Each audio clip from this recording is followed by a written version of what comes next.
Hello students, good morning. Jain, मैं Vipin sir और जीव का केमिस्ट्री क्लासेस में आपका एक बार फिर से स्वागत है।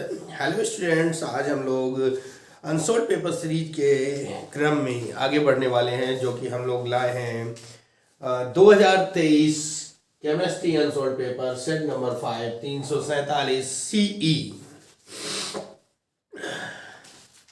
दोस्तों, आज हम पांचवा सेट लेकर आ रहे हैं और आपसे अनुरोध है कि आप लोग बने रहें हमारे चैनल पर। आपके सारे सेट समय रहते करवा दिए जाएंगे। तब तक आप लोग 2022, 2020, 21 के सारे सेट करते रहिए और आपके विधिवत तैयारी हो जाएगी। ठीक है ना?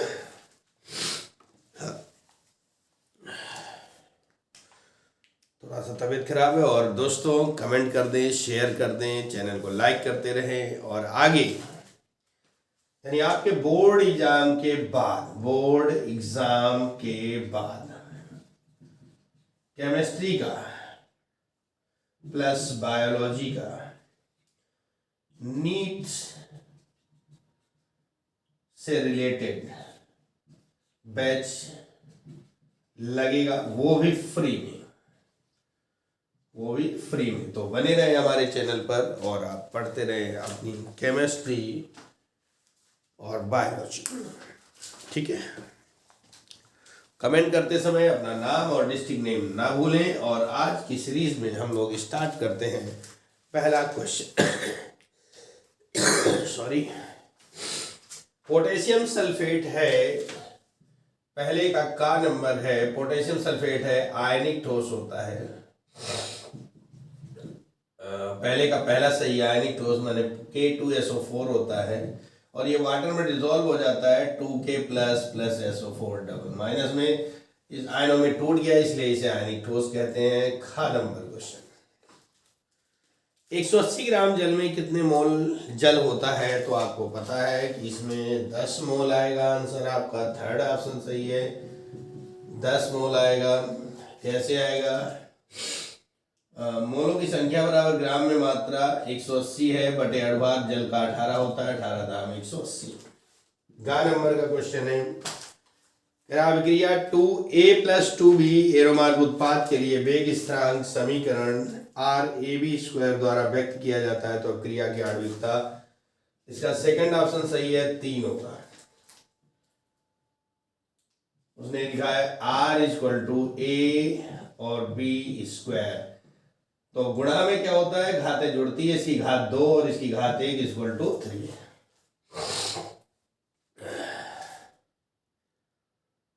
कैनिजारो क्रिया द्वारा फॉर्मेल्डिहाइड बनाता है। घा नंबर है, घा का सेकंड ऑप्शन सही है, methyl alcohol.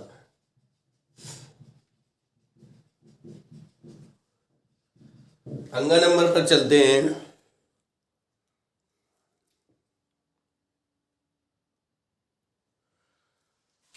RnH2 + CaCl3 + 3KOCl alcoholic solution RnC + KCl + 3H2O। ये इसका भी सेकंड ऑप्शन सही है, एक कार्बिल एमीन अपक्रिया का उदाहरण है। आइसोसाइनाइड बनता है, कार्बिल एमीन अपक्रिया का उदाहरण है। 4 नंबर, ग्लूकोज में कितने प्राथमिक एल्कोहलिक समूह होते हैं? इसका पहला ऑप्शन सही है, ए। कैसे होता है? ग्लूकोज का फॉर्मूला होता है CHOH का होल 4 CH2OH। तो केवल ये वाला हमारा प्राथमिक होता है। कैसे? प्राथमिक की पहचान CH2OH होती है, द्वितीयक की पहचान CHOH होती है और तृतीयक की पहचान COH होती है। तो यहाँ पर देखिए CHOH के 4 पार्ट हैं और CH2OH का 1 है, तो प्राथमिक एल्कोहल हमारा 1 हो जाएगा। दूसरे का जो है वो आउट ऑफ सिलेबस हो चुका है, सॉल्व नहीं करेंगे। दूसरे का खा,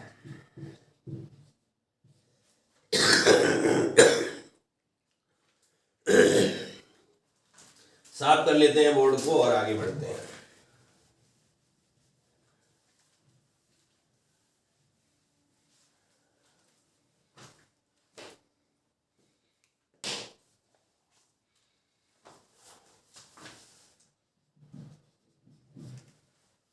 कह रहा है दो द्रवों ए तथा बी के वाष्प दाब क्रमशः 80 तथा 60 mm है। ए के 30 मोल तथा बी के 2 मोल मिलाने पर प्राप्त मिश्रित विलयन का कुल वाष्प दाब क्या होगा।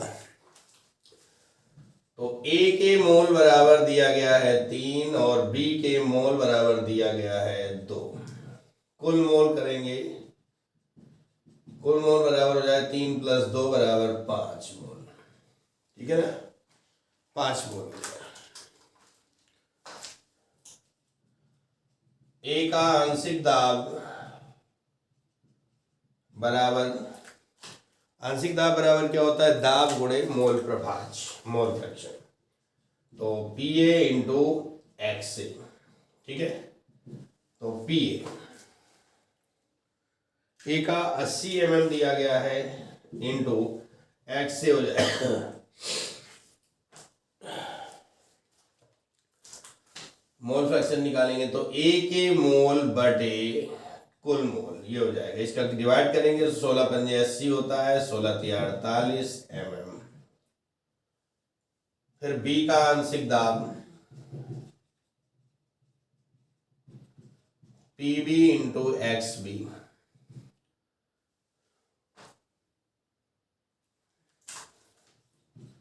साठ इंटू ये बी के मोल 2 है बटे 5 हो जाएगा, 5 से काटा 12, 12 दूनी 24 mm। फिर उसने पूछा था कुल वाष्प दाब क्या होगा, तो कुल वाष्प दाब बराबर क्या हो जाएगा, 48 + 24 बराबर 72 mm। ये हमारा आंसर हो जाएगा।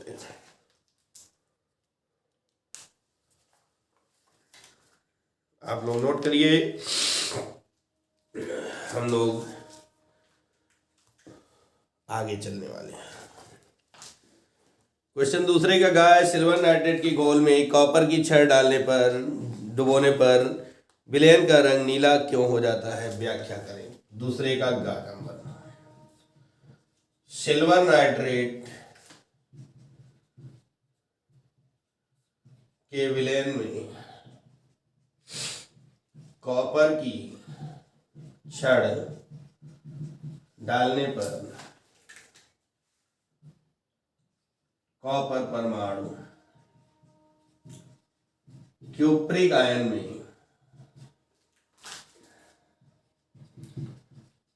परिवर्तित हो जाता है, इसलिए विलयन का रंग नीला हो जाता है। कैसे होगा देखिए, AgNO3 silver nitrate plus CO, arrow mark यहाँ है, परमाणु की कंडीशन में है हमारा कॉपर, और ये बनेगा CuNO3 का whole twice plus 2Ag। Balance करने के लिए यहाँ 2 लगाएंगे। ये परमाणु की अवस्था में है और अगर यहाँ इसको तोड़ते हैं तो Cu double plus 2NO3 minus. तो जो Cu परमाणु है वो क्यूप्रिक आयन में कन्वर्ट हो जाता है, इसलिए विलयन का रंग नीला हो जाता है। ओके, दूसरे का घा में पूछ रहा है 60 की दोष, जो कि हमारा आउट ऑफ सिलेबस हो चुका है। हाँ, ये सॉलिड स्टेट से, इसलिए हम लोग इसको छोड़ देंगे। इसी श्रृंखला में तीसरे का खा भी आउट ऑफ सिलेबस है, तीसरे का खा भी आउट ऑफ सिलेबस है, ये दोनों हट चुके हैं। तो हम लोग आगे बढ़ रहे हैं तीसरे के गा पर। तो इसको साफ करते हैं, आप लोगों ने नोट कर लिया होगा। हम लोग आगे बढ़ने वाले हैं, बहुत ही जल्द हम लोग अपनी मंजिल को पालेंगे। कहते हैं कदम चूमेगी खुदा के मंजिल, कदम चूमेगी खुदा के मंजिल, यदि मुसाफिर हिम्मत न हारे। तो आपको हिम्मत नहीं हारना है, बने रहना हमारे चैनल पर, और आपको क्या सफलता यानी आपके मार्क्स ऑफ 10 जरूर होंगे। क्वेश्चन नंबर हम लोग तीसरे के गा पर चल रहे हैं, थर्ड के गा पर चल रहे हैं। ठीक है, उपसर्ग संयोजन यौगिक CuNH3 का होल 4SO4 में कॉपर की ऑक्सीकरण संख्या ज्ञात कीजिए। CuNH3 का होल 4 SO4 में हमें Cu की ON चाहिए। तो देखिए क्या करते हैं, Cu के लिए X मानते हैं। NH3 हमारा उदासीन लिगेंड है, उदासीन लिगेंड है। 0 × 4 प्लस SO4 की -2 होती है, इसकी -2 होती है, तो x + 0 -2 plus minus minus equal to 0, x - 2 equal to x equal to 2 आएगा। ये ऑक्सीजन संख्या होगी।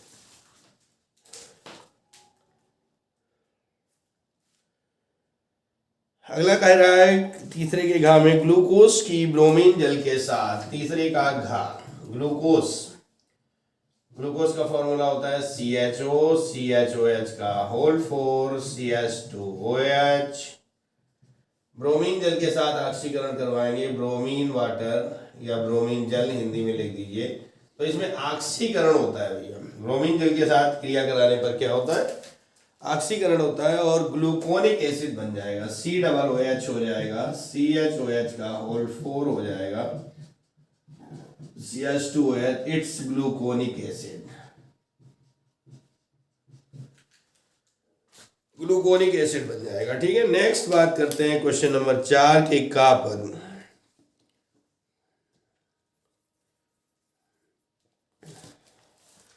चौथे का कह रहा है कि नट समीकरण लिखिए तथा इसकी एक उपयोगिता बताइए। ठीक है, नट समीकरण लिखना है। तो चौथे का मैं यहाँ की ये दे रहा हूं, E = E0, दिख रहा है कि नहीं नीचे, -2.303 RT/NF log 10 m⁴n+, ये हमारा नट समीकरण हो जाएगा, हो गया। और 3 नंबर का क्वेश्चन है तो इसमें और भी कुछ देना पड़ेगा, क्या देना है मुझे साफ कर देना है, तभी काम बनेगा। इसके अलावा आपको देना होगा जहां E = इलेक्ट्रोड विभव,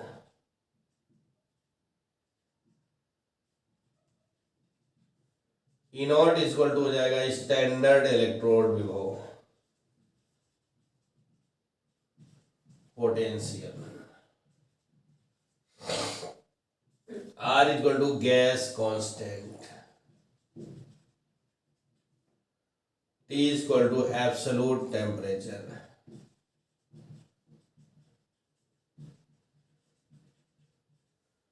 और N = number of electron participate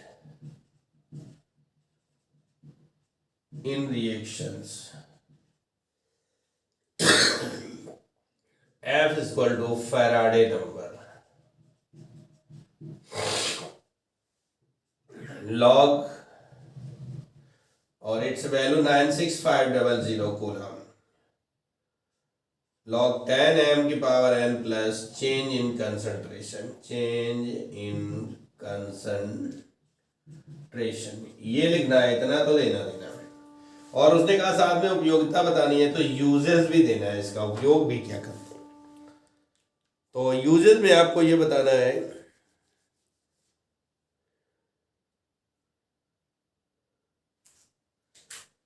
इसका उपयोग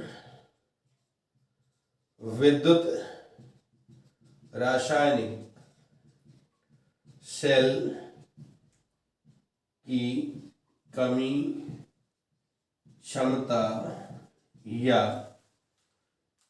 वोल्टेज को ज्ञात करने में किया जाता है। ठीक है, ये इसका यूजेस है। हम लोग आगे चलने वाले हैं, इसको आपने नोट कर लिया होगा।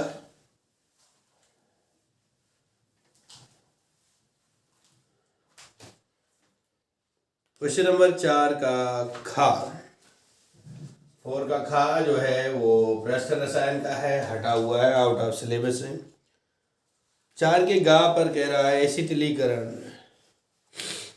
पर टिप्पणी लिखना है, ठीक है ना। एसिटिलीकरण पर टिप्पणी लिखा। एसिटिलीकरण जो है एसिटिल क्लोराइड के साथ रिएक्शन करवा देते हैं।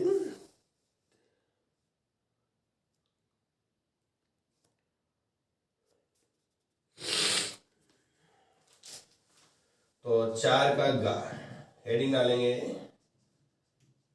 एसिटिलीकरण, और इसमें क्या लिखेंगे,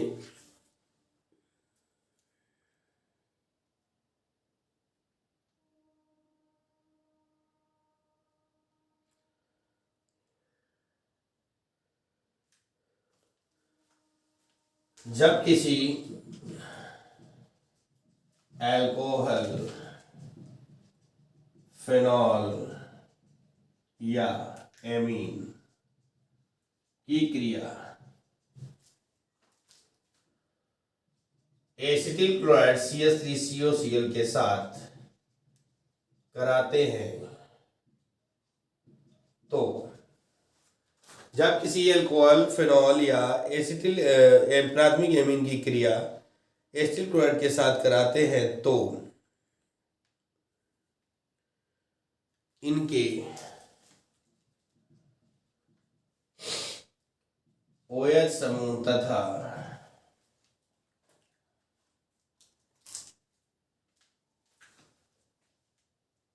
हाइड्रोजन का प्रतिस्थापन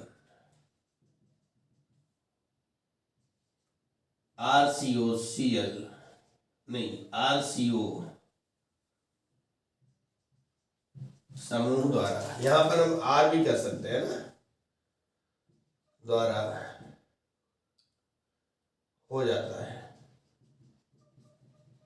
RCO समूह द्वारा प्रतिस्थापन हो जाता है।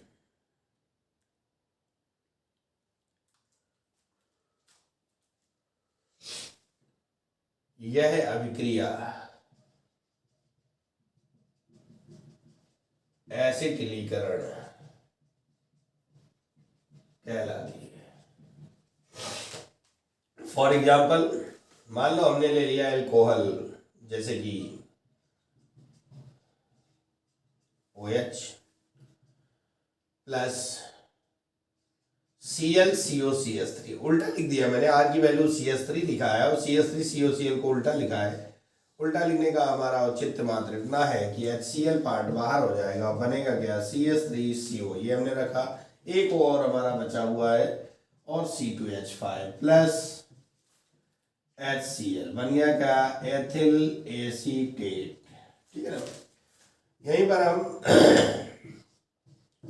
फिनॉल से रिएक्ट करवाएंगे CH3COCl को, तो वही बात होगी कौन सी कि COCH3 प्लस HCl एसीटोफिनॉल बन जाएगा। और वहीं पर पहला एग्जाम्पल, दूसरा एग्जाम्पल, अब हम कोई प्राथमिक एमीन ले लेते हैं। मान लो हमने ले लिया C2H5NH2 plus CH3COCl, arrow mark, तो ये बन जाएगा C2H5NHCOCH3 प्लस HCl। या अगर हो सकता है बुक में आपको इसी को उल्टा लिख दिया जाए CH3CONH2H5, तो नो प्रॉब्लम, ठीक है ना, नो प्रॉब्लम। क्या बनाएंगे, N एथिल एसीटामाइड, ये बन गया N एथिल एसीटामाइड। ये हमारा 4 का गा जो है कंप्लीट हो जाता है। 3 मार्क्स का क्वेश्चन था, 3 रिएक्शन देनी थी, हमने 3 रिएक्शन कंप्लीट कर दी।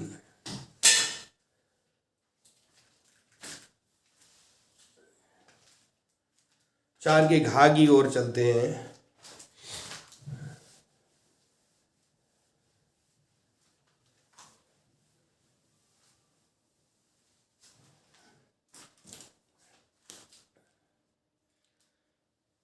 प्रोटीन के विकृतीकरण पर संक्षिप्त टिप्पणी लिखिए।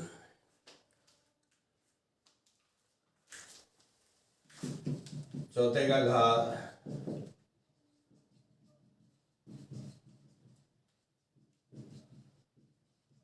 विकृतीकरण। तो ये क्वेश्चन मुझे लगता है कि रिपीट है।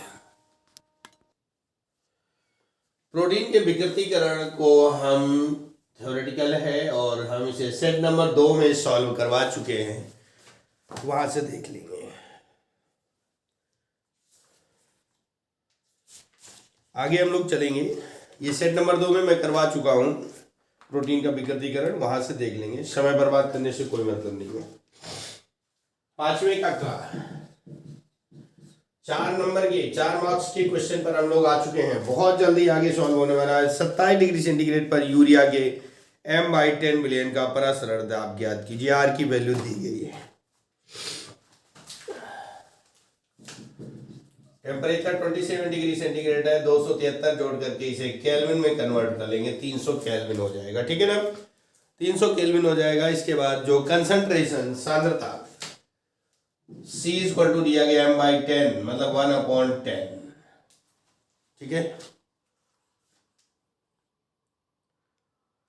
और बिलियन का परासरण दाब पूछा जा रहा है। P equal to question mark, S equal to आप जानते हैं, या R इक्वल टू दिया गया 0.082 litre atmosphere per mole per degree. P equal to CRT हो जाएगा। C की वैल्यू आ गई 1/10, R की वैल्यू है 0.082 इंटू टेम्परेचर की वैल्यू है 300। 0 से 0 कैंसिल आउट किया, 3 का मल्टीप्लाई, 3 दूनी 6, 3 अट्ठे 24 और 1 0 ये वाला, 1 2 3 3 अंक बाद दशमलव, यानी 2.46 एटमॉस्फेयर वायुमंडल। ये हमारा बढ़िया सा क्वेश्चन दे दिया उसने, 4 नंबर पे दिया है, बड़ा सस्ता क्वेश्चन है। अब हम लोग पढ़ने वाले 5वें की खा पर। इतने में सॉल्व हो जाएगा, नहीं होगा, कोशिश करते हैं लेकिन नहीं। आप लोगों ने नोट कर लिया होगा। आगे बढ़ते हैं।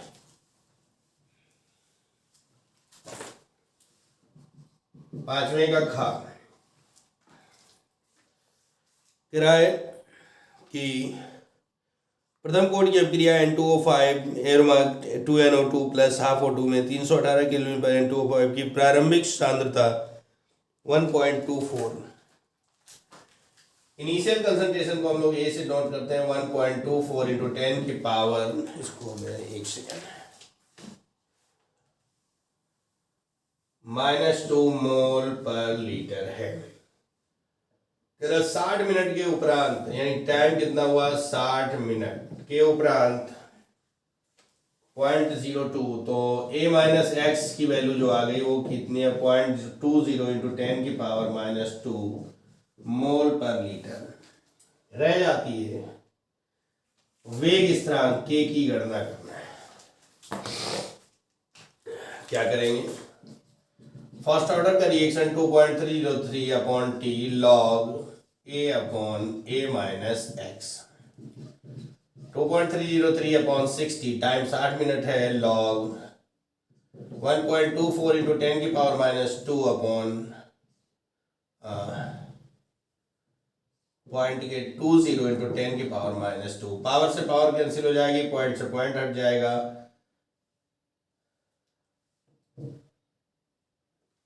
अगर हम करते हैं 2.303 अपॉन 60 इंटू लॉग 20 का डिवाइड करेंगे तो 20 छक्का 120 और 0.2 6.2 आ जाएगा। 2.303 अपॉन 60 इंटू लॉग 6.2 की वैल्यू जो है नहीं दी गई है, तो इसकी वैल्यू होती है 0.7923। ये इसकी वैल्यू होती है। अब अगर इसका मल्टीप्लाई करें तो 1.826433, ये 1.82466 अपॉन 60, और अगर हम इसका डिवाइड करेंगे तो 0.0304, इसको हम कर सकते हैं 3.04 इंटू 10 की पावर -2 पर सेकेंड। ये के की वैल्यू आ जाए, ये हमारा आंसर हो जाएगा।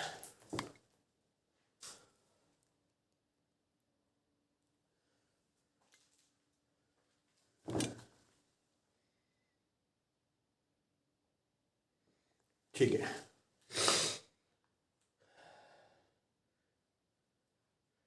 पांचवें का गा क्या कह रहा है? संक्रमण तत्वों की 4 विशेषताएं लिखी। 5 का गा संक्रमण तत्वों की विशेषता है, तो हेडिंग हम लोग डालेंगे। हेडिंग जरूर डालेंगे बेटा, हेडिंग डालने का तरीका होता है संक्रमण तत्वों की विशेषताएं। नंबर 1, इनका अंतिम इलेक्ट्रॉन डी कोष में प्रवेश पाता है।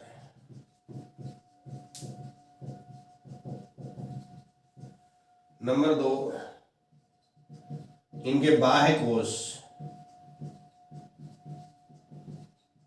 का विन्यास NS1 NS1 से 2 N-1 D 1 से 10 होता है। नंबर 3, इनकी बाह्य 2 कोशें अपूर्ण होती हैं।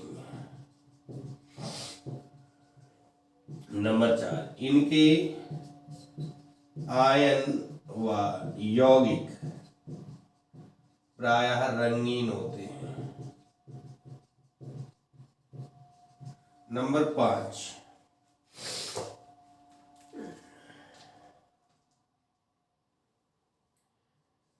डी कोश अपूर्ण होने के कारण डीडी संक्रमण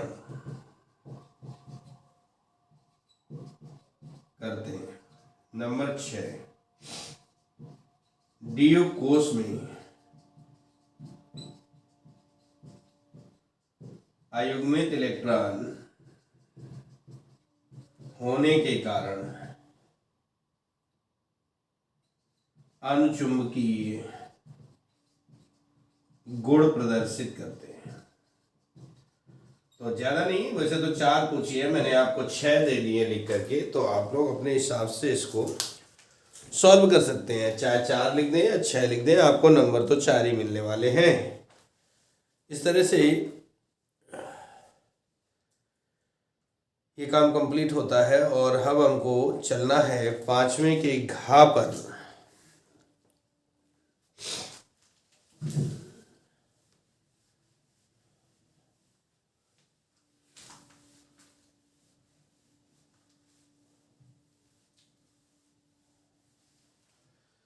पहली बार कोई ऐसा क्वेश्चन है जो थ्योरेटिकल में पूछा गया है, वैसे ये चीज आती नहीं। उपसंयोजी यौगिकों की आईयूपीएसी पद्धति की में नामकरण पर संक्षिप्त टिप्पणी लिखिए।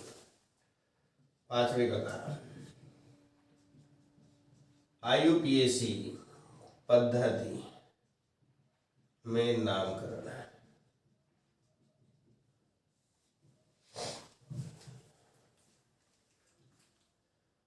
फॉर एग्जाम्पल K4 FeCN का होल 6, इसमें ये पार्ट जो होता है वो हमारा आईपी होता है, आयोनाइजेशन पार्ट होता है, और ये होता है उपसह संयोजी क्षेत्र, उपसह संयोजी भाग। इनका नामकरण करते हैं। तो सबसे पहले करते हैं क्या, आयनीकृत भाग का नामकरण। पहले इसकी बात करते हैं। उपसह संयोजी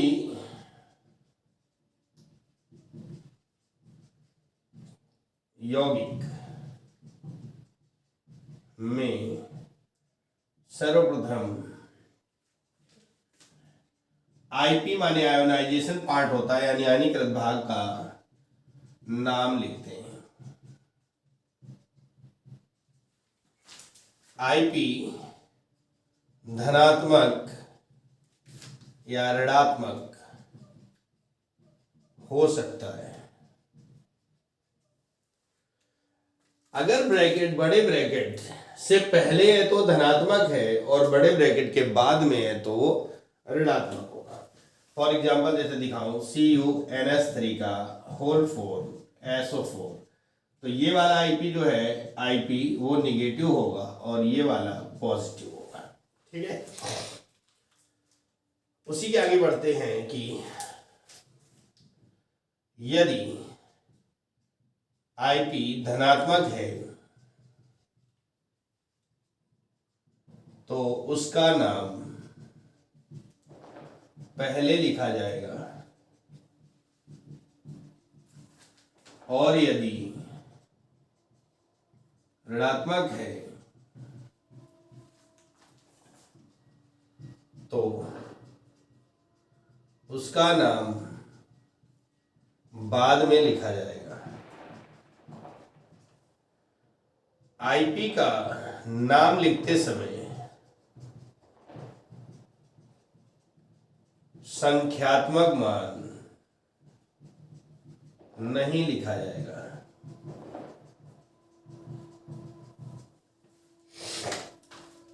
संख्यात्मक मान नहीं लिखा जाएगा। इतने रूल्स फॉलो होते, जैसे कि हमारा K4 है ना, तो K4 को वैसे 4 के हैं तो हमें लिखना चाहिए था टेट्रा पोटेशियम, बट हम लोग ऐसा ना लिख करके क्या लिखेंगे, पोटेशियम लिखेंगे। ओके, ये टेट्रा शब्द यानी संख्या 4 है, 3 है, 2 है, 1 है, उसका नाम नहीं लिखा जाएगा आईपी में। ओके राइट, नेक्स्ट चलते हैं हम लोग। ये तो हमारा ये इतना हो गया। अब हम उपसर्ग संयोजी भाग का नामकरण करेंगे, तो ये आपने नोट कर लिया होगा। नेक्स्ट बात करते हैं। नेक्स्ट बात में क्या है, उपसर्ग संयोजी भाग का नामकरण करना है, तो उसमें हेडिंग डालेंगे हम लोग संयोजी भाग का नामकरण। इसमें सर्वप्रथम नंबर 1, सर्वप्रथम लिगेंड का नाम लिखा जाएगा। लिगेंड का नाम लिखा जाएगा, वो भी संख्यात्मक मान के साथ। संख्यात्मक मान के साथ। जैसे यहाँ पर 6 है, लिगेंड हमारा यहाँ पर Cn है। अगर हम इसकी बात करें तो मैं आपको बताऊं लिगेंड, और ये हमारा सेंट्रल मेटल होता है। ठीक है ना, अगर लिगेंड का नाम लिखना है तो संख्यात्मक मान लिखा जाएगा। जैसे Cn6 है तो हेक्सासाइनो लिखेंगे। ओके, संख्यात्मक मान के साथ लिखा जाएगा, संख्यात्मक मान के साथ। नंबर 2, यदि लिगेंड उदासीन है, उदासीन या धनात्मक है, तो उसका नाम सामान्य नाम से लिखा जाएगा, और Cm यानी सेंट्रल मेटल केंद्रीय धातु का नाम भी सामान्य होगा। नंबर 3, यदि लिगेंड ऋणात्मक है तो सेंट्रल मेटल के नाम में ATE जोड़ेंगे। नंबर 4, जिन लिगेंडों के नाम में IDE आता है, IDE, ITE और ATE आता है तो E के स्थान पर O कर देंगे। नंबर 5, यदि लिगेंड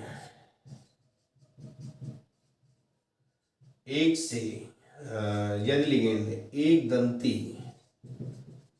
है तो मोनो, डाई, ट्राई आदि शब्दों का प्रयोग करेंगे।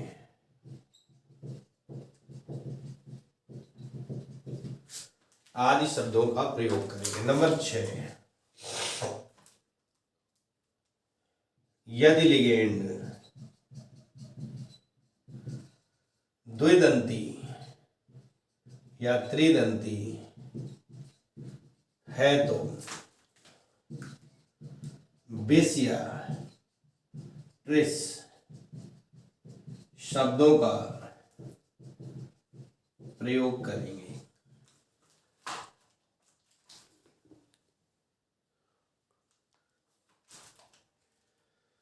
तो अगर इतने रूल्स हम लोग फॉलो कर लेते हैं तो किसी भी यौगिक का IUPAC नाम हम बड़े आराम से लिख सकते हैं।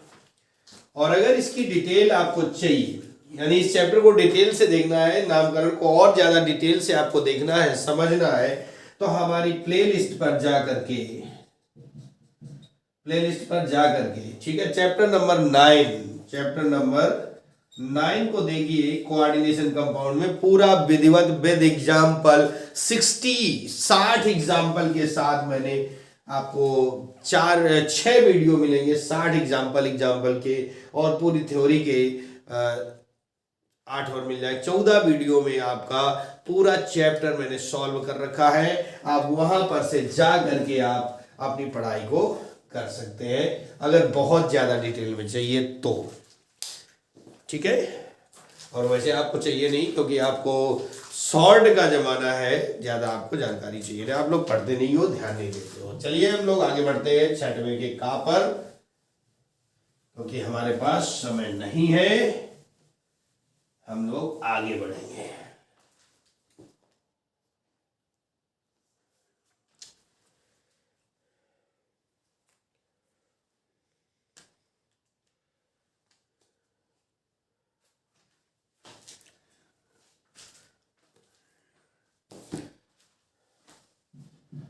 छठवें का हमारा आउट ऑफ सिलेबस है, और इसका जो अथवा है वो भी आउट ऑफ सिलेबस है, दोनों कैंसिल आउट हो जाएंगे। हम लोग 6वें के खा पर चलेंगे। कह रहा मोनोहाइड्रिक एल्कोहल बनाने की 2 विधियों के रासायनिक समीकरण लिखना है, तो हेडिंग डाल देंगे मोनोहाइड्रिक एल्कोहल बनाने की विधियां, मोनोहाइड्रिक एल्कोहल बनाने की विधियां। नंबर 1, ठीक है ना, नंबर 1,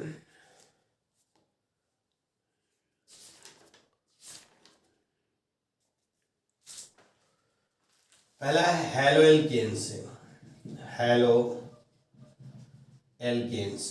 आप लोग ध्यान नहीं देते बेटा। अनसॉल्व्ड बनाना, सॉल्यूशन बनाना कम से कम 2 से 3 घंटे का टाइम लगता है जब उसको सॉल्यूशन बनाया जाता है, और उसके बाद 2 से 3 घंटे का टाइम लगता है जब, है ना, कितना, 2 से 3 घंटे का टाइम लगता है जब सॉल्यूशन को रिकॉर्ड किया जाता है। एक अनसॉल्व के लिए 5 से 6 घंटे का समय चाहिए होता है, और आप 2 घंटे 1.5 घंटे का वीडियो बनता है, उसे आप बैठकर अपने जो फ्री में मिल रहा है उसे आप लेना नहीं चाहते। पूरे YouTube की गारंटी देता हूं, पूरे YouTube को चैलेंज देता हूं, पूरे YouTube में जिस तरह से मैंने सेट करवाए हैं, कोई एक करवा रहा हो तो नाम बदल देना है। पूरा सेट एक साथ पार्ट में आते हैं, थोड़े थोड़े पार्ट में आते हैं, पूरा एक सेट एक साथ सॉल्व करवाता हूं मैं, वो भी पूरा लिख कर, ना बोलने की जरूरत ना कुछ। तो हेलो एल्केन मतलब कि RX प्लस KOH, यानी जलीय विलयन से क्रिया कराते हैं तो क्या बनता है, ROH प्लस KX, एल्कोहल बन जाता है। और आप लोगों की एक विशेषता होती है कि आप लोगों ने खुद सब्सक्राइब कर लिया होगा, अपने दोस्तों को नहीं बताएंगे, अपने शेयर नहीं कर सकते। भैया अपने रिलेटिव्स भी, रिश्तेदार होते हैं, उनसे भी मेरे चैनल को सब्सक्राइब किया जा सकता है, फ्री में मिल रहा है आपको, कोई पैसा नहीं लग रहा, कोई चार्ज नहीं लग रहा है ना। अगर आप एक सब्सक्राइब कर देंगे, एक कमेंट कर देंगे तो आपका कुछ भी नहीं बिगड़ेगा, लेकिन आपसे कमेंट भी नहीं होता है, आपसे व्यूज भी नहीं किया जा सकता। जो आपको फ्री में भलाई चाह रहा है वो नहीं चाहते। हमारी तो वही दशा है कि कबीरा खड़ा बाजार में कबीरा खड़ा बाजार में मांगे सबकी खैर, ना काहू संग दोस्ती ना काहू संग बैर, फ्री में करवा रहा हूं तब भी आपसे नहीं हो पा रहा। एक बच्चा कम से कम 10 सब्सक्राइबर दे सकता है, तो अगर हमारे इतने सब्सक्राइबर अगर दे दोगे तो शायद मेरा भी भला हो जाए। बेटा मैं फ्री में आपको सारी चीजें प्रोवाइड करवाता रहूंगा। केमिस्ट्री बायोलॉजी आपकी पूरी विद थ्योरी के साथ फ्री में प्रोवाइड होती रहेगी। कोशिश करिए, हो जाएगा बेटा, करके देखो, है ना। पहली विधि हो जाती है। फॉर एग्जांपल ले लेते हैं, मान लो हमने यहाँ पे C2H5Br ले लिया, R की वैल्यू ये हो गई, X फॉर ये हो गया, हमने KOH ले लिया, इसका जलीय विलयन लिया तो ये बन जाएगा C2H5OH plus KBr, mono article है। इसकी दूसरी विधि हम लोग ले लेते हैं। दूसरी विधि से मान लो कि हमने ले लिया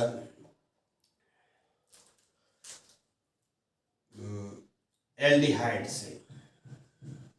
बहुत सारी विधियां होती हैं, कोई सी भी ले सकते हैं। एल्डिहाइड माने RCHO, CHO समूह होता है प्लस H2 होता है।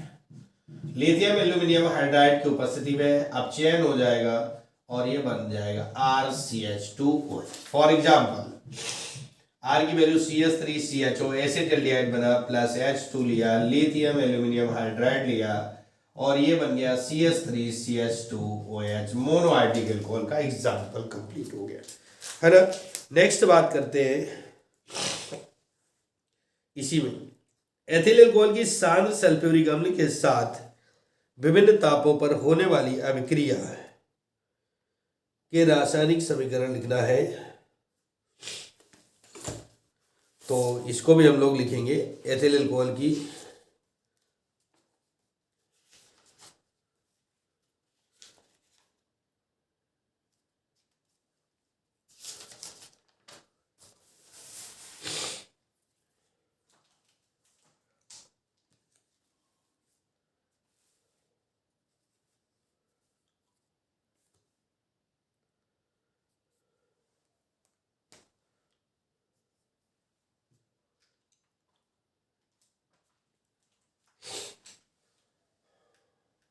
क्या करूं, साफ कर दूं? चलो एक अभिक्रिया तो हो जाएगी। एथिल अल्कोहल की सांद्र सल्फ्यूरिक अम्ल से क्रिया, और यहां पर C2H5OH प्लस H2SO4, और ये टेम्परेचर हमने लिया है 100 डिग्री सेंटीग्रेड, ठीक है, 100 डिग्री सेंटीग्रेड पर लिया है। तो ये बन जाएगा C2H5HSO4 plus H2 ethyl hydrogen sulphate, ये बनकर तैयार हो जाएगा, ठीक है ना। तो इसकी एक रिएक्शन हो चुकी है, बाकी की 2 रिएक्शन हमें और देना है, तो हम लोग उसको भी सॉल्व करते हैं।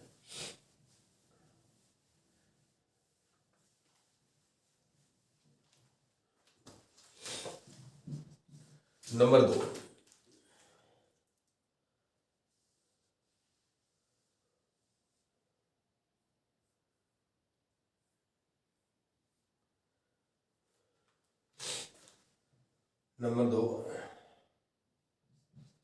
C2H5OH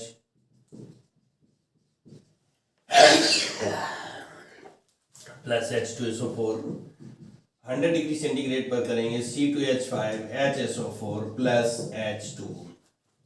टेम्परेचर को अगर और बढ़ा दें C2H5HSO4 plus C2H5OH 140 degree centigrade कर दें तो ईथर बन जाता है C2H5O C2H5 plus H2SO4 die ethyl ether बन जाएगा, ठीक है। विभिन्न तापों पर अभिक्रिया हो रही है। नंबर 3 पर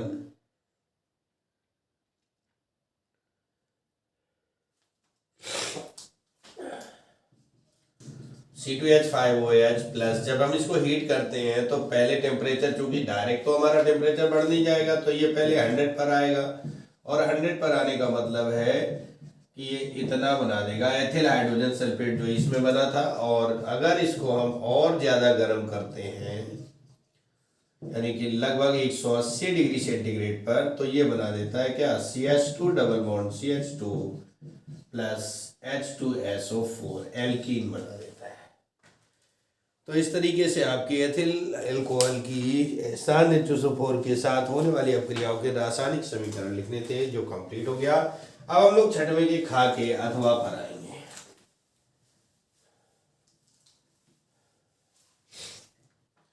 तो भैया आपसे अनुरोध है कि चैनल को ज्यादा से ज्यादा सब्सक्राइब कर दें। फ्री में मिल रहा है तो फ्री की चीज हजम नहीं हो रही भैया, आप लोगों से कर नहीं सकते हैं, कर सकते हो ना, करके देखो, यू कैन डू इट। मैं आपके लिए रात दिन खड़ा हो सकता हूँ, आपके छोटे भैया बहन जो अगली क्लास में आ रहे हैं, मैं उनके लिए रातों दिन आपके लिए मेहनत कर सकता हूँ, लेकिन आप भी थोड़ा सा करेंगे, है ना। इसके अलावा भैया आप बड़े मतलबी हैं, जैसे ही आपका बोर्ड एग्जाम हो जाएगा आप हमारे चैनल को अनसब्सक्राइब कर देंगे। ऐसा ना करें प्लीज़, प्लीज़ हाथ जोड़ कर अनुरोध है कि आप हमारे चैनल को अनसब्सक्राइब ना करें, ठीक है।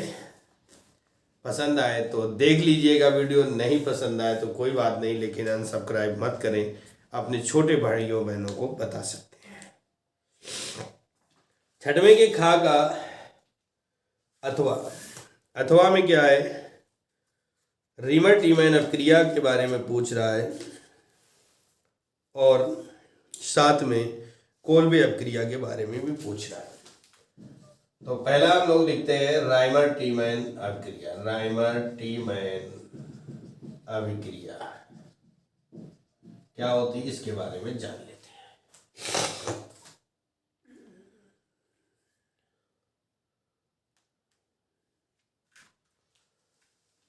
जब फिनॉल की, ठीक है ना, किसकी, फिनॉल की, जब फिनॉल की अभिक्रिया CHCl3 यानी क्लोरोफॉर्म या CCl4 के साथ क्षार की उपस्थिति में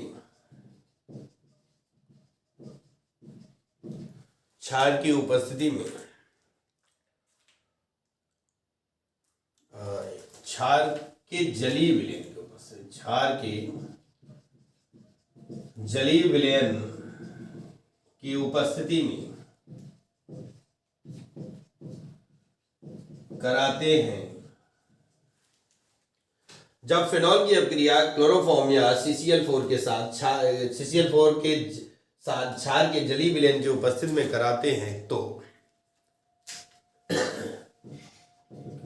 सैलिसिलिक एल्डिहाइड या सैलिसिलिक अम्ल बनता है। सैलिसिलिक एल्डिहाइड या सैलिसिलिक अम्ल बनता है, रीमर टीमैन अपक्रिया कहलाती है।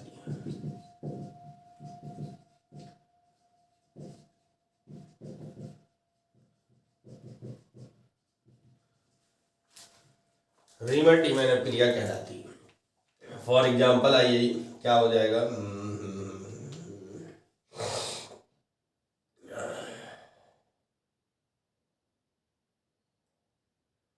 Phenol OH CHCl3 plus 3NaOH, विलयन कैसा है, जलीय विलयन है, एक्वस है। तो देखो इतना पार्ट अलग निकल जाएगा,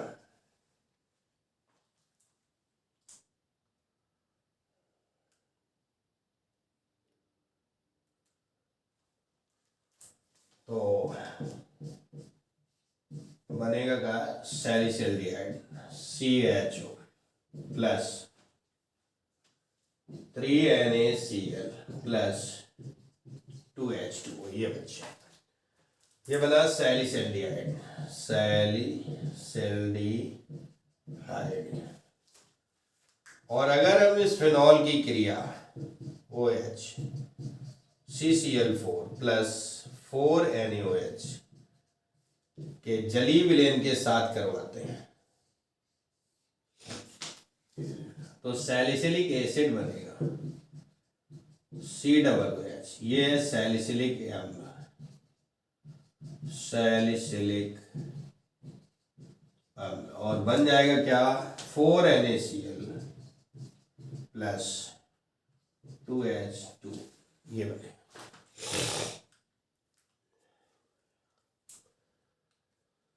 तो इस तरीके से रीमर डीमैन अपक्रिया हमारी कंप्लीट हो जाती है और अब हम लोग मिलने वाले हैं इसी की सेकंड पार्ट कोल्बे अपक्रिया से। हाँ, तो कोल्बे अभिक्रिया, कोल्बे अभिक्रिया अथवा कोल्बे श्मिट अभिक्रिया दोनों एक ही है भैया, अगर इसके नाम से भी आ जाए तो भी आप सेम लिखेंगे, ठीक है। जब फिनॉल को NaOH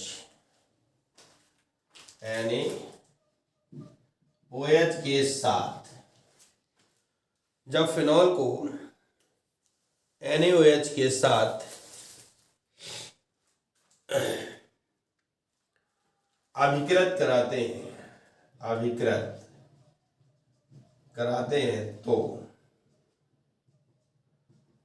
sodium phenoxide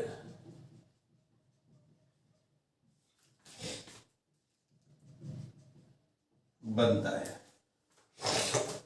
sodium phenoxide बनता है।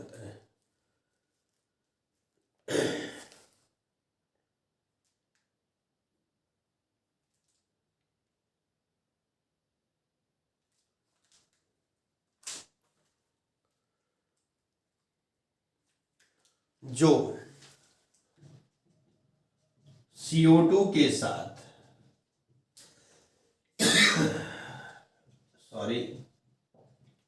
अभिक्रिया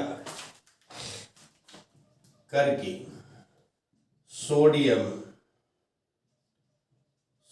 सैलिसिलेट बनाता है,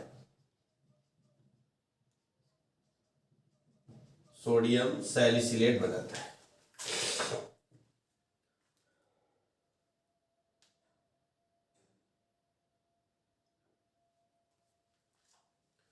जिसे HCl के साथ अम्लीय करने पर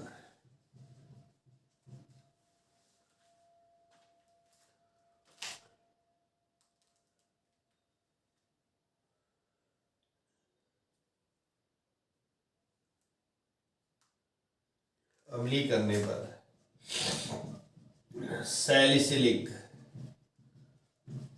अम्ल बनाता है। कह रहा है जब फिनॉल को सोडियम हाइड्रोक्साइड NaOH के साथ अपकृत कराते हैं तो सोडियम फिनॉक्साइड बनता है, जो CO2 के साथ अपकृत करके सोडियम सैलिसिलेट बनाता है, और जिसे HCl के साथ अम्लीय करने पर, तो देखिए रिएक्शन कैसे बनेगी। फिनॉल OH, इसको हमने NaOH के साथ रिएक्ट कराया, माइनस का वाटर निकल जाएगा और बन जाएगा क्या ONA, ये सोडियम फिनॉक्साइड, ठीक है। अब ये CO2 के साथ रिएक्ट करेगा तो बना देगा क्या COONA।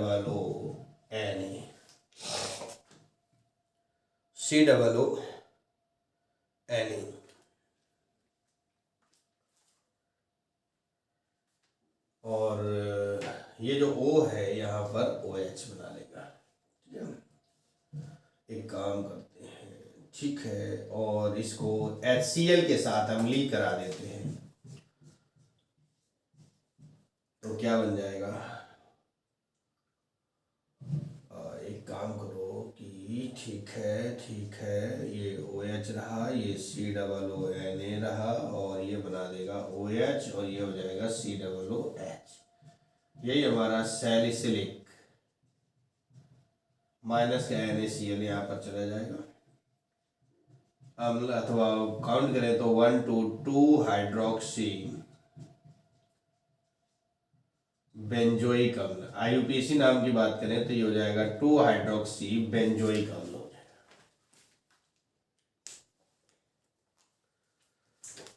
तो इस तरह से छठवें का खा क्वेश्चन कंप्लीट हो जाता है। अब हम लोग सातवें के का पर चलने वाले हैं, इसको साफ करते हैं।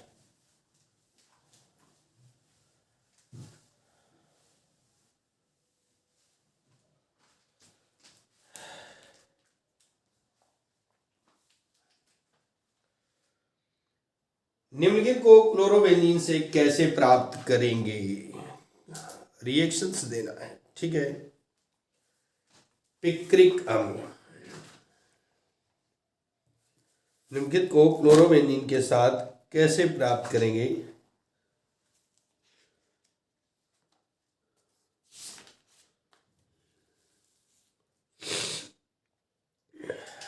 तो सबसे पहले हमें बनाना है क्या? पिक्रिक अम्ल बनाना है। तो देखिए करना क्या होगा। सातवें के का पहला पिक्रिक अम्ल केवल रासायनिक समीकरण की, ओनली समीकरण पूछ रहा है, लैंग्वेज का कोई काम नहीं है। तो देखो क्लोरोबेंजीन ये होता है Cl, इसकी हम जलीय KOH से अभिक्रिया कराएंगे तो माइनस का KCl हो जाएगा और ये बन जाएगा फिनॉल। क्या बन गया? फिनॉल। अब फिनॉल का की क्रिया HNO3 के साथ, वो भी कंसंट्रेट H2SO4 की प्रेजेंस में, तो ये हमें दे देगा पिक्रिक अम्ल। OH NO2 और NO2, ये हमारा पिक्रिक अम्ल है, अथवा इसको हम लोग शॉर्ट में TNP ट्राई नाइट्रोफिनॉल भी कहते हैं। इसका सेकेंड पार्ट आता है डाइक्लोरोबेंजीन। डाइक्लोरोबेंजीन के लिए क्या किया हमने? क्लोरोबेंजीन को लिया Cl और इसका हमने करवा दिया हैलोजनीकरण, Cl2 से अभिक्रिया करवा दी, तो प्लस आर्थो और पैरा डाइक्लोरोबेंजीन, ये हो जाएगा आर्थो डाइक्लोरोबेंजीन बन जाएगा डाइक्लोरोबेंजीन, और ये वाला हो जाएगा पैरा डाइक्लोरोबेंजीन, ठीक है, ये बनेगा। और इसी का थर्ड पार्ट उसने कहा है क्लोरोबेंजीन सल्फोनिक अम्ल। तो क्या करते हैं भैया, प्लस H2SO4 से रिएक्ट करवा दीजिए, ClSO3H प्लस ClSO3H, यहाँ माइनस का HCl निकलता है और यहाँ पर माइनस का H2O निकलेगा, ये हो जाएगा आर्थो क्लोरोबेंजीन सल्फोनिक अम्ल।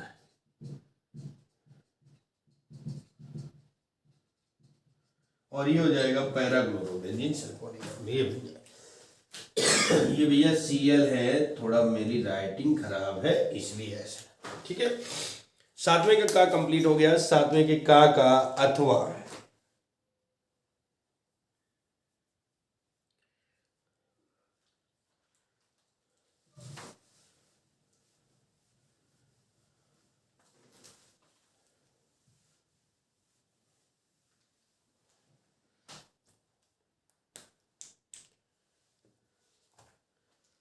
सातवें के का जो अथवा है ना, उसमें हेलोल्केन में न्यूक्लियोफिलिक नाभिक स्नेही प्रतिस्थापन अपक्रियाओं पर संक्षिप्त टिप्पणी लिखिए।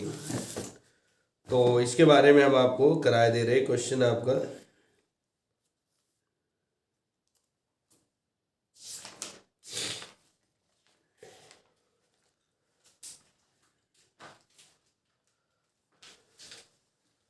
क्या हो जाएगा, नाभिक स्नेही प्रतिस्थापन अभिक्रियाएं, हेडिंग हो जाएगी और हम लोग आगे बढ़ जाएंगे। जब किसी एल्किल हैलाइड, यानी इसको हम क्रिया का क्रियाधर भी बोल सकते हैं, सबस्ट्रेट बोलते हैं इंग्लिश में, क्रियाधर से जुड़ा कोई परमाणु या समूह, क्रियाधर से जुड़ा कोई परमाणु या समूह, ठीक है ना। जब किसी एल्किल हैलाइड यानी क्रियाधर से जुड़ा कोई परमाणु या समूह किसी नाभिक स्नेही अभिकर्मक, जब किसी एल्किल हैलाइड से जुड़ा कोई परमाणु या समूह किसी नाभिक स्नेही अभिकर्मक द्वारा प्रतिस्थापित हो जाता है तो, द्वारा प्रतिस्थापित हो जाता है तो इसे नाभिक स्नेही अभिकर्मक, नहीं, नाभिक स्नेही प्रतिस्थापन अभिक्रियाएं कहते हैं। तो इन्हें नाभिक स्नेही प्रतिस्थापन अभिक्रियाएं कहते हैं। फॉर एग्जाम्पल लेते हैं, जैसे कि RX plus OH minus, arrow mark बन जाएगा ROH प्लस X माइनस, ठीक है ना। OH हमारा नाभिक स्नेही अभिकर्मक है और ये क्रियाधर है। फॉर एग्जाम्पल अगर हम लेते हैं, मान लो हमने ले लिया CH3Cl plus OH, arrow mark बन जाएगा क्या, CH3OH प्लस Cl निगेटिव, ठीक है ना। इन्हें शॉर्ट में हम SN अपक्रिया भी बोलते हैं। क्या बोलते हैं, SN। तो लिखेंगे SN अपक्रियाएं दो प्रकार की होती है। नंबर 1 पर हेडिंग डालेंगे SN1 अभिक्रिया। क्या डालेंगे, SN1 अभिक्रिया के बारे में हम लोग लिखने वाले, डिटेल करने वाले। ये अभिक्रियाएं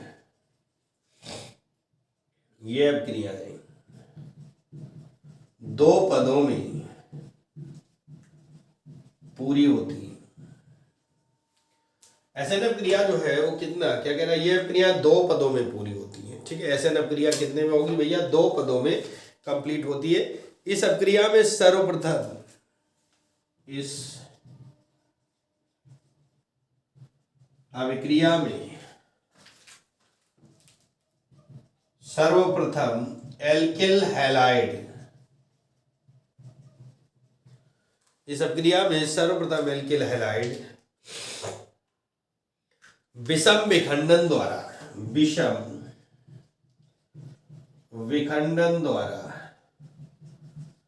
विघटित होकर कार्बोधनायन बनाता है।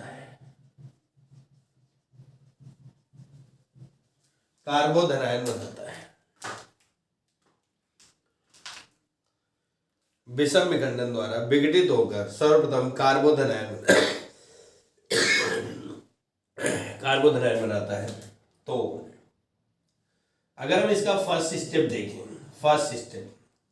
तो फर्स्ट स्टेप में क्या होगा कि RX जो है ये विषम विखंडन करेगा और R plus plus X minus बनाएगा, ठीक है ना। R plus plus X minus बनाएगा। फॉर एग्जाम्पल अगर हम यहाँ पर लेते हैं CH3Cl विषम विखंडन, तो ये क्या बना देता है, CH3 plus plus Cl minus हो जाता है।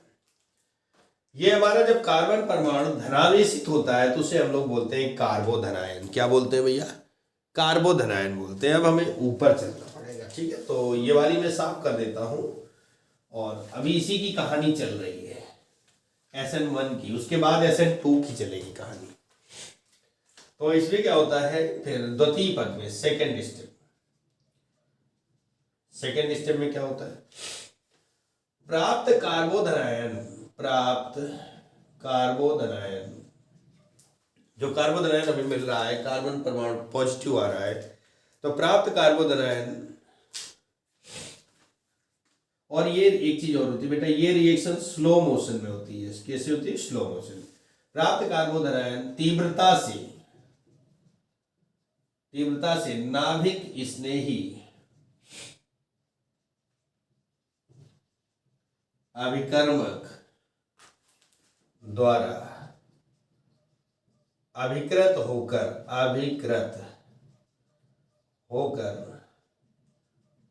उत्पाद में परिवर्तित हो जाता है।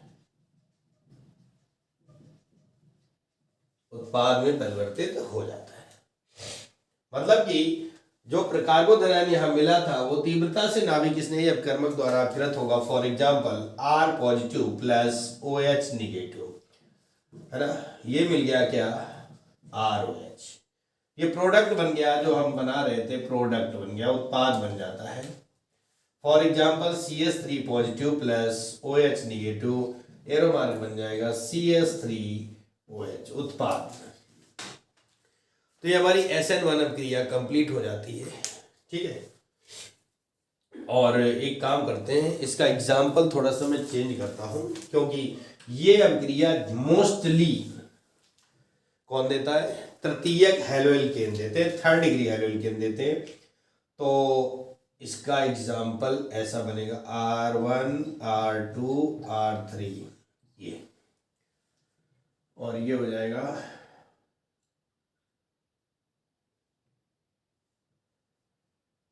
CX R1 R2 R3, थोड़ा सा चेंज हुआ भैया और ज्यादा नहीं। ये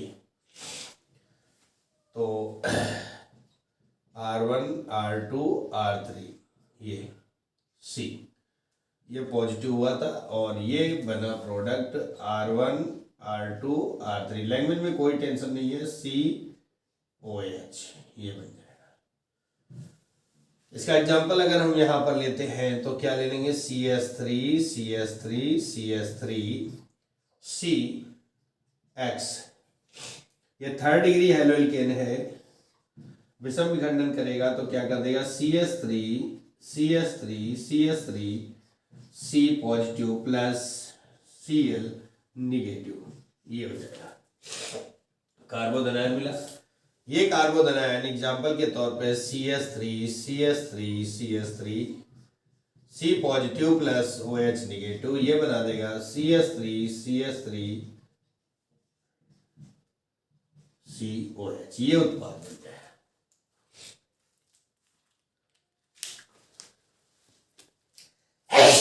सॉरी, जुकाम हो गया यार आप लोगों की अनसोल्ड में।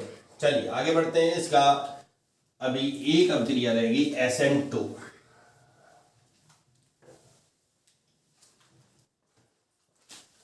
तो यहां पर हेडिंग डालेंगे SN2 अभिक्रिया।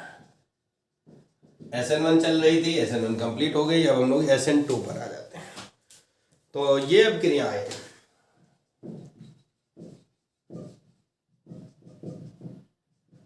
एक ही पद में पूरी होती है। उसमें लिखा गया था 2 पदों में पूरी होती है, ये वाली किसमें होती है? एक ही पद में पूरी होती है। इस अभिक्रिया में 2 अणुओं का सांद्रण, इस अभिक्रिया में 2 अणुओं का सांद्रण, इस अभिक्रिया में 2 अणुओं का सांद्रण साथ साथ परिवर्तित होता है।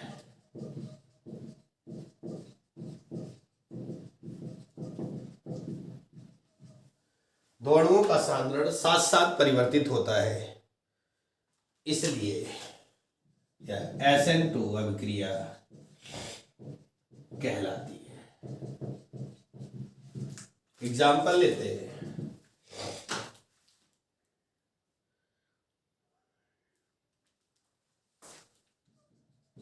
और ये काम कौन करता है? प्राथमिक हैलोइल केन।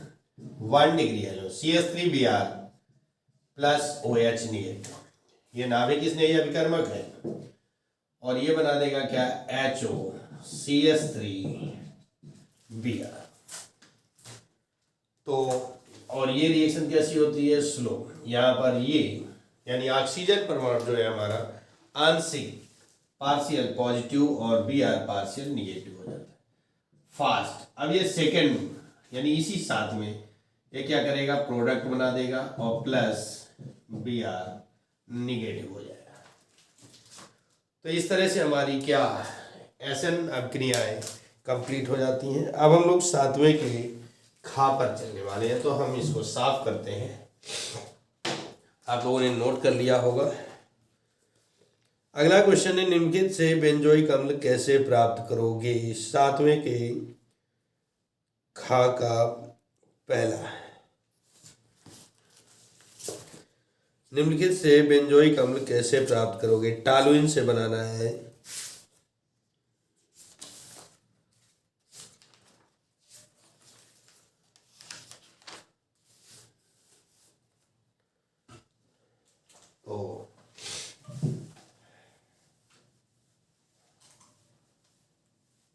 धीरे धीरे हम अपने सेट को कंप्लीट करने जा रहे हैं। सातवें के खा का पहला, टॉलुइन से बेंजोइक अम्ल बनाना है, तो यहाँ पर हेडिंग हमने डाल दी टॉलुइन से। और भैया प्लीज एक स्टूडेंट्स 10 सब्सक्राइबर, 1 स्टूडेंट्स 10 सब्सक्राइबर दे सकता है, प्लीज हेल्प करिए, आपको फ्री में सब कुछ मिल रहा है। तो हम लोग कहाँ पर आने वाले हैं, सातवें के का पर नहीं खा पर। खा का पहला है टॉलुइन से बेंजोइक अम्ल हमें बनाना है।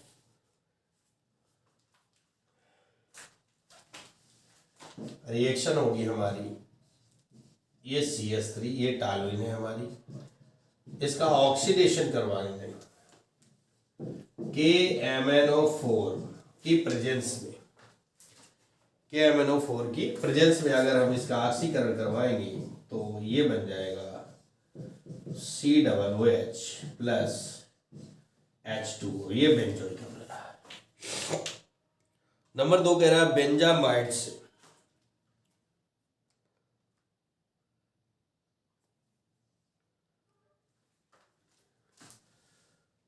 नंबर 2 बेंजामाइड से, हेडिंग डाल देंगे बेंजामाइड से। क्या होगा भैया देखो रिएक्शन CONH2, ये बेंजामाइड है। क्या है भैया बेंजामाइड है।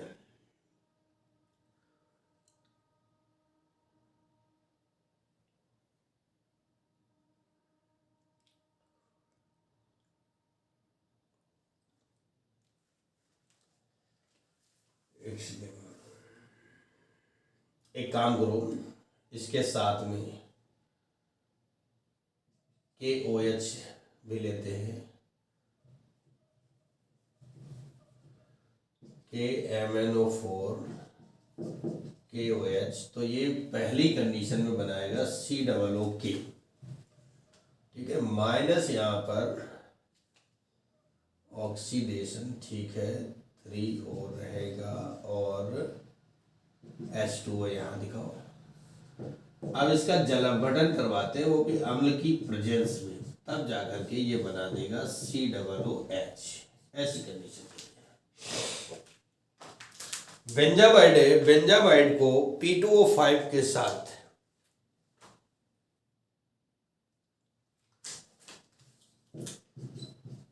P2O5 के साथ अभिकृत कराते हैं, गर्म करेंगे तो माइनस का H2O निकल जाएगा, बचेगा क्या फेनिल साइनाइड Cl।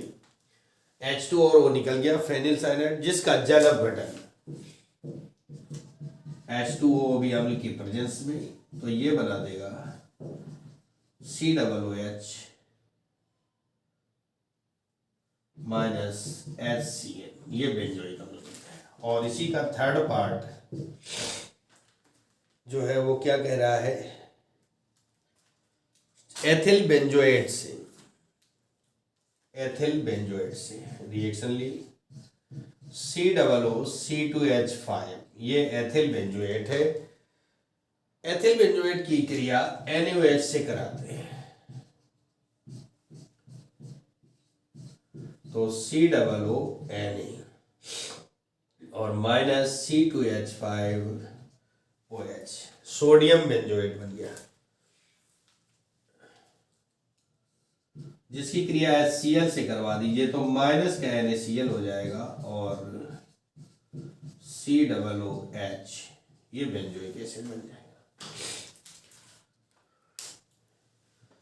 सातवें का खा हमारा कंप्लीट हो जाता है। अब हम लोग सातवें के खा के अथवा पर चलने वाले हैं। आपने नोट कर लिया होगा, हम लोग आगे बढ़ेंगे।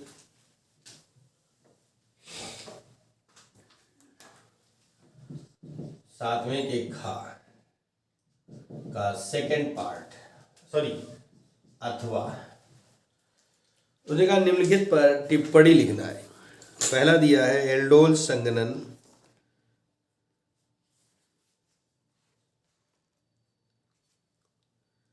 तो एल्डोल संघनन के बारे में हम लोग लिखते हैं।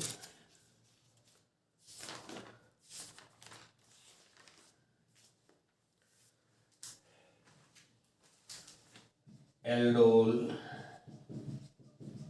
संघनन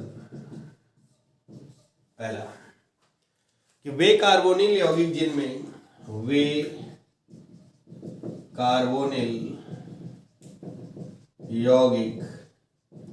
जिनमें अल्फा हाइड्रोजन परमाणु उपस्थित होता है, अल्फा हाइड्रोजन परमाणु उपस्थित होता है, वे तनुक्षार या तनु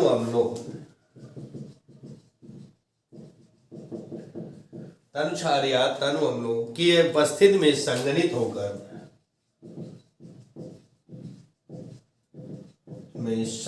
होकर एल्डोल बनाते हैं।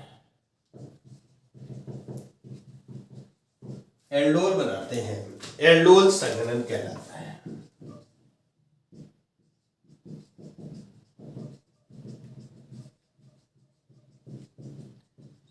एल्डोल संघनन कहलाता है।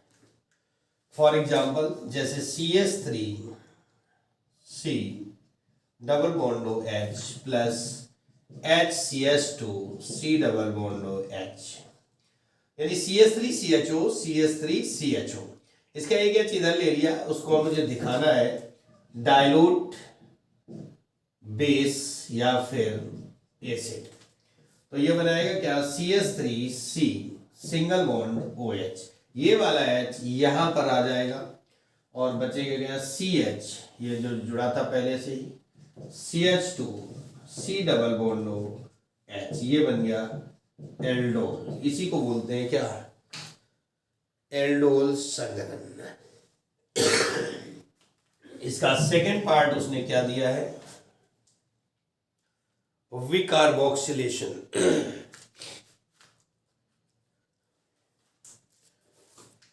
विकार्बोक्सिलेशन बताना है।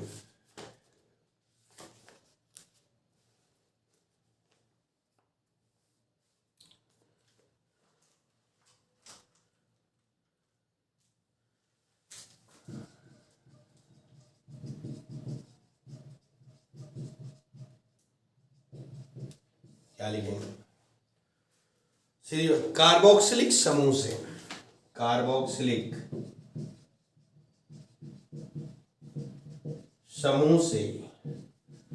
CO2 का निष्कासन विकार्बोक्सिलेशन कहलाता है। यानी COOH समूह से CO2 का निकलना ही विकार्बोक्सिलेशन कहलाता है। तो जब कार्बोक्सिलिक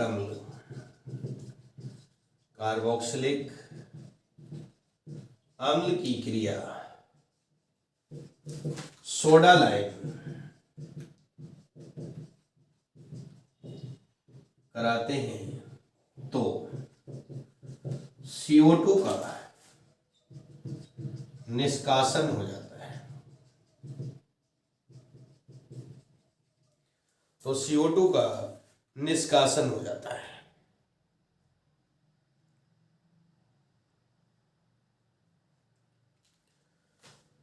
RCOOH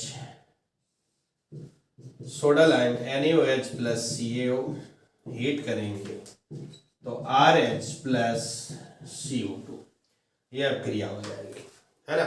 एग्जाम्पल अगर हम दें तो CH3COOH NaOH plus CaO heat करेंगे बन जाएगा CH4 प्लस CO2। ये लिखा है। इसका थर्ड पार्ट कैनिजारो अपक्रिया।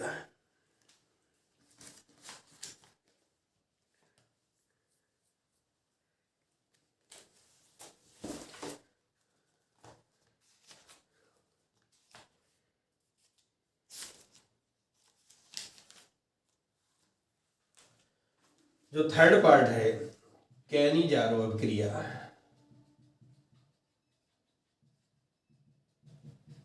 इसको हम सेट नंबर 4 2023 CD में हम सॉल्व कर चुके हैं, विद लैंग्वेज के साथ लिख चुके हैं, इसलिए आप लोग इसे वहीं से सॉल्व कर लेंगे, ठीक है ना। इसी तरह से ये आपका सेट कंप्लीट हो जाता है, ठीक है ना। क्या हुआ, सेट आपका कंप्लीट हो जाता है।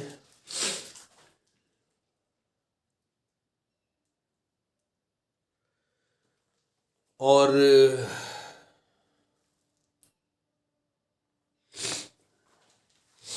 इसको हम साफ करते हैं।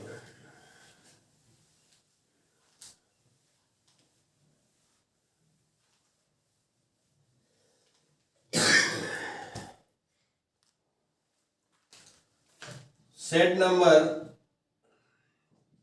4 2023 के तीसरे का गा और घा छूट गया था, तीसरे का गा और घा छूट गया था, इसलिए इसको हम कंप्लीट करके दे रहे हैं आपको। तो दोस्तों चौथे सेट के तीसरे के गा और तीसरे का घा छूट गया था, है ना, जिसको आज हम सॉल्व करके आपको दे रहे हैं।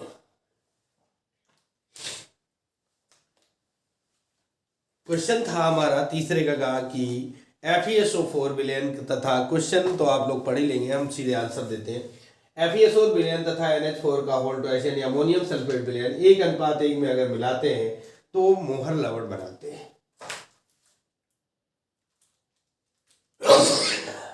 जो कि द्विक लवण होता है। FeSO4 प्लस NH4 का वोल्टोएस plus 6H2O, FeSO4 into NH4 का वोल्टोएस SO4 इंटू 6H2O, जो कि मोहर लवण फेरस अमोनियम सल्फेट बनता है। मोहर लवण जलीय विलयन में Fe2 positive NH positive SO4 double negative ion देता है और Fe आयन परीक्षण दे देता है, क्योंकि इसमें Fe आयन बनता है, Fe आयन में टूट जाता है, इसलिए ये Fe2 प्लस आयन परीक्षण देता है। जबकि CuSO4 तथा जलीय अमोनिया का 1:4 का मोलर मिश्रण अगर मिलाते हैं तो CuNH3 का होल 4 SO4 यानी कि ये एक उपसय संयोजी यौगिक है, कोऑर्डिनेशन कंपाउंड है यौगिक बनता है, और इस कोऑर्डिनेशन कंपाउंड का आयनन नहीं होता, अर्थात Cu डबल पॉजिटिव आयन में नहीं टूटेगा, और जब वो आयन में नहीं टूटेगा तो Cu डबल पॉजिटिव आयन परीक्षण भी नहीं देगा। ये था इसका आंसर। इसमें था कि फेलिंग विलयन तथा टालिन अपकर्मक को अपचयित नहीं करते हैं कीटोन वाले, लेकिन फ्रक्टोज कर देते हैं। तो देखिए फ्रक्टोज में कीटोन समूह उपस्थित है, ये बात सही है। फ्रक्टोज क्षार की उपस्थिति में ग्लूकोज में परिवर्तित हो जाता है, अर्थात उसका जो कीटोन समूह है वो एल्डिहाइड समूह में परिवर्तित हो जाता है। इस क्रिया को इनोलाइजेशन कहते हैं। क्या कहते हैं? इनोलाइजेशन। इसलिए फ्रक्टोज फेलिंग विलयन और टालिन अपकर्मक का अपचयन कर देता है। ये दो नंबर के दो क्वेश्चन छूट गए थे, जो आपको सेट नंबर 5 में कंप्लीट करा दिए गए, ठीक है ना। तो अगर कोई चीज छूट जाए तो परेशान नहीं होंगे, नेक्स्ट टाइम हम लोग इसे और ज़्यादा अच्छे से कंप्लीट कर लेंगे। ओके, तो मिलते हैं। Thank you. जय हिंद, जय भारत। हमारा सेट नंबर 5 कंप्लीट हुआ। और भैया प्लीज रिक्वेस्ट है, 1 student 10 subscriber, please 1 student 10 subscriber, please please please please. Thank you so much. मिलते हैं।